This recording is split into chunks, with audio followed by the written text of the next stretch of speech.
time for a great big update on my fluffiest little foster, Miss Miette, who is currently biting my wrist. Miette, you are a stereotypical 4-month-old kitten, and you know what? I love you for that. So Miette is a kitten who came to me when she was just about a month, 5 weeks old in November. She had been found outside and ended up being brought to a vet clinic, and she had some interesting mobility differences. So Miette was born with her legs angled in a different position that make it so that it's a little bit more challenging for her to walk. Her hips, her knees, her ankles, all were kind of malpositioned. And when she came here, we knew that she would be a longer term foster as we sort of figure out what is going on with her legs and what her future is going to look like. I love working with kittens with mobility differences, you know, whether they are paralyzed or missing limbs or have angular limb differences. I work with a lot of these kinds of kittens, and you know, they can be longer term cases because typically we're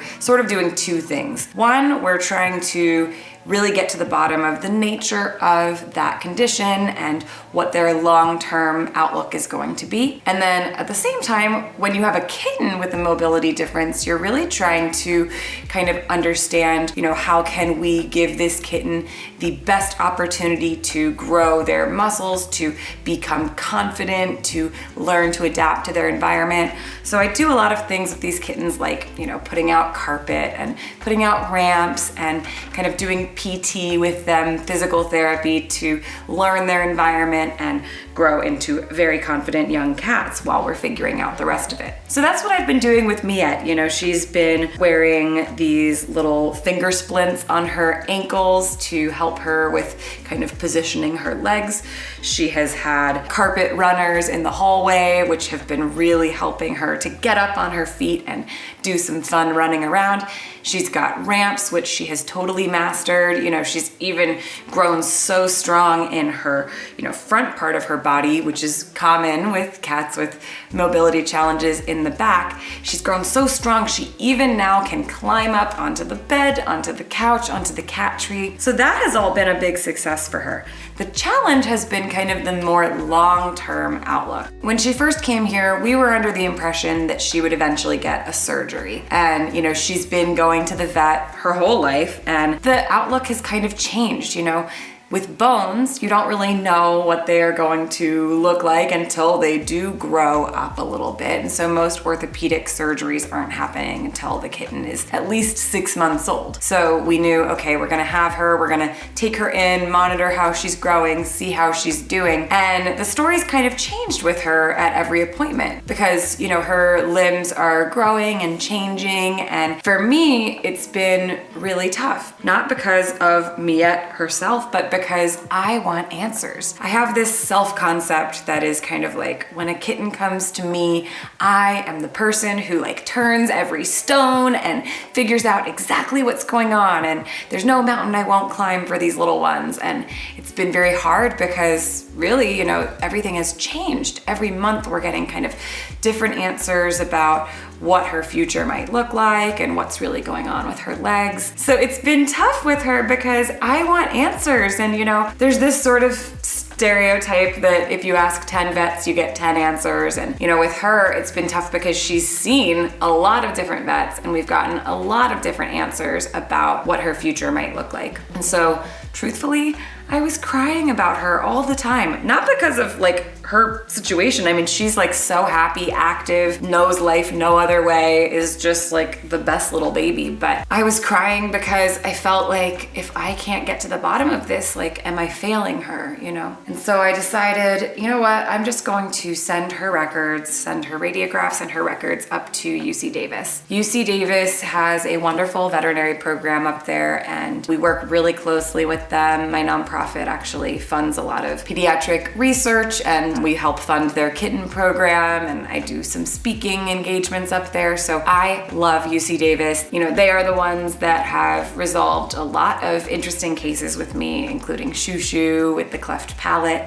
So I thought, you know what, I'm gonna send her records up there. There are two fantastic experts in orthopedic cases like hers there. Their names are Dr. Denise Marcelin Little and Dr. Ming Liu. And so I sent her records there, and they took a huge interest in her case. They were looking at everything and thought that they had some unique ideas about what might be going on with her, but they wanted her to visit in person. So UC Davis is like a 9-hour drive from San Diego, or a short flight. So I decided that Mimi was gonna get her wings, woohoo! And we went on a little flight. So Miette and I took a flight together. She did amazing at the airport. Oh my gosh, she's the most confident little kitten in the world. She has no fear at all. She just wants to meet people and explore and sniff stuff, and she just purrs and is so happy.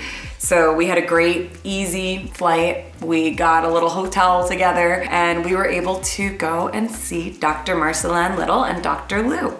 So here is the big Miette medical update. Miette is not just an orthopedic case. She's a neurologic case. The doctors identified that she has a very rare condition called sciatic palsy. Sciatic palsy is a developmental condition that starts in utero, and basically what it means is that her sciatic nerve is not functioning to innervate the muscles in her legs. So here are her little legs, and all legs have 3 nerves that go into them that control the muscles. You have the femoral nerve that runs along the front here, and that's the nerve that controls the quadriceps muscles here.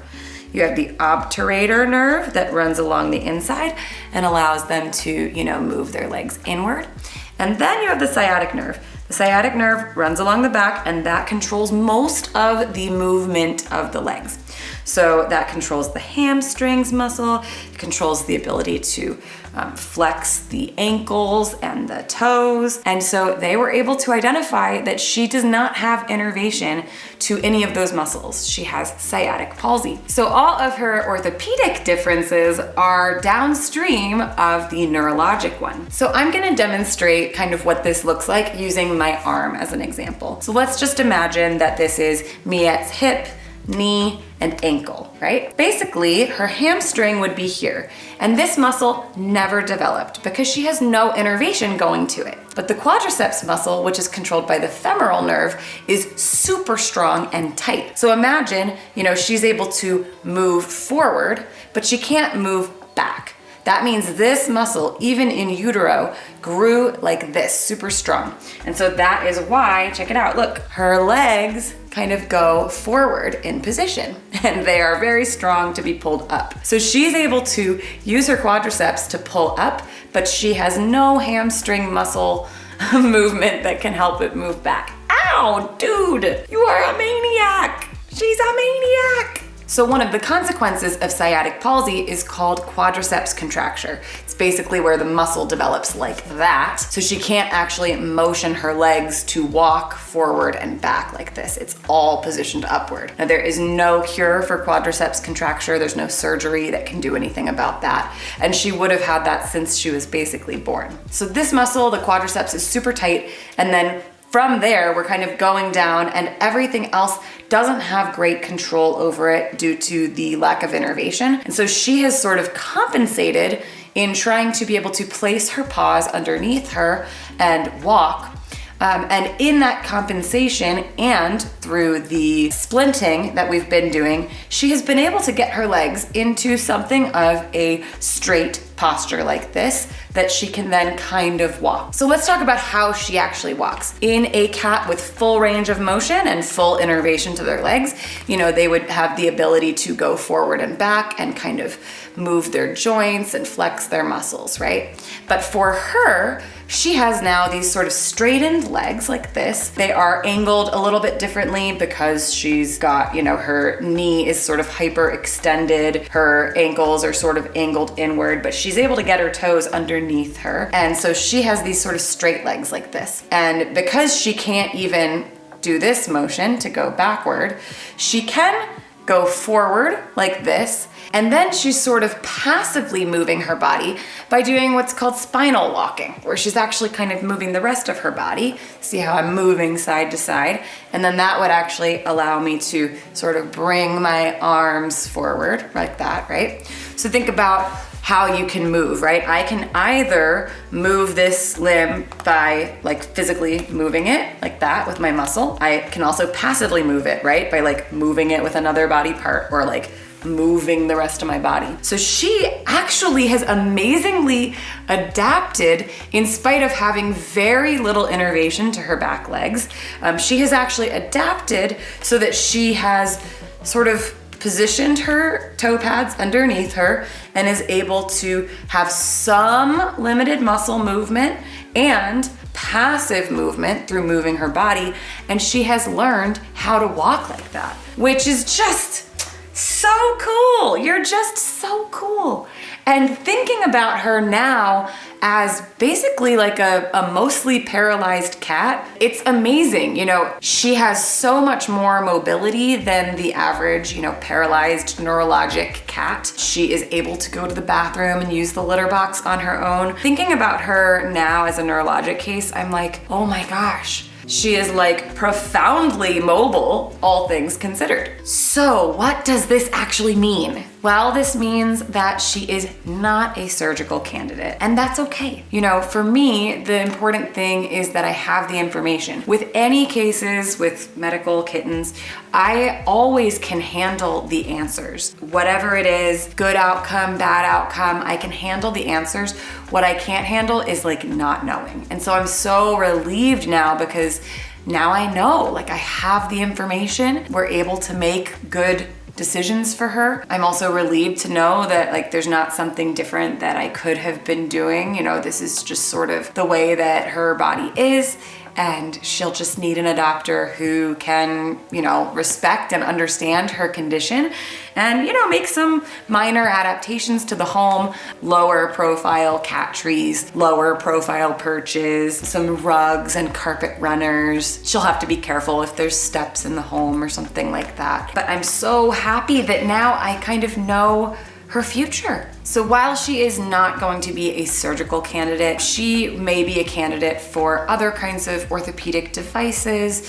We're just going to have to kind of like continue seeing how she does. The most important thing is that she is able to adapt to her environment, that she has good mobility and is able to play. Keeping a good body condition is going to be really important for her. So I am kind of measuring her meals a little bit more closely now to make sure that her weight is managed, just because there will be a little bit more strain on her limbs. But they did not expect her to, you know, have a degenerative condition. They feel strongly that she'll be able to adapt in a home that respects and understands her condition. So I am so relieved that now we can actually start the process of looking for a home for you, dude. I mean, I have loved having her here so much, but she deserves to be the star of somebody's life. She really does. So we are opening applications for Miette.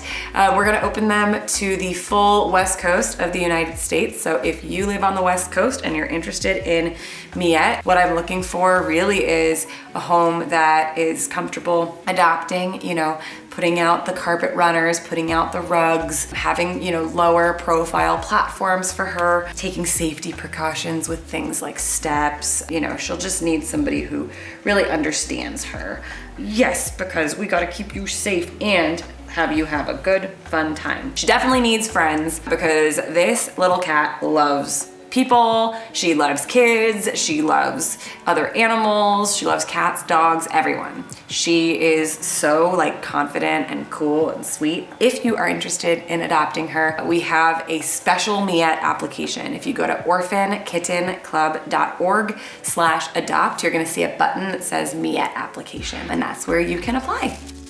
Whenever I take on a case like Miette's, I have people who say, you know, why would you pour so much energy and so many resources into just one kitten? There are people who believe a kitten like Miette should just be euthanized. And I have to say, for me, I totally disagree with that. I, of course, really value doing the greatest good with the resources that we have. But I will say, I fully believe that kittens like Miette deserve the dignity of a chance to be understood, to be cared for. And I would go further and say it's not just about the one kitten. A kitten like Miette can teach us so much about other kittens. And I'm really excited because her doctors will actually be writing about her. They will be sharing her story with others in their field. It's very rare to see a kitten with a condition like hers, and we've had multiple kittens with rare congenital conditions who have inspired studies, who can then go on and teach about other kittens like them. So I believe it is absolutely well worth putting our resources into a kitten like her, not just for her, but for the future of kittenkind. If you agree with me and you believe in the work that Orphan Kitten Club does with kittens like her and with our research program and with our grant programs for kittens around the country, you are welcome to donate through Miette's fund. The link is donate.orphankittenclub.org/Miette Medical. You can read a little bit more about her on there, see some cute pictures, and leave a tax-deductible donation for Orphan Kitten Club. That is how we are able to say yes to kittens like her, and it's how we're able to hopefully change the future for other kittens with mobility challenges and congenital differences and kittens who just need a little extra TLC. So thank you guys so much for loving Miette, and I hope that we can find you a loving home very soon.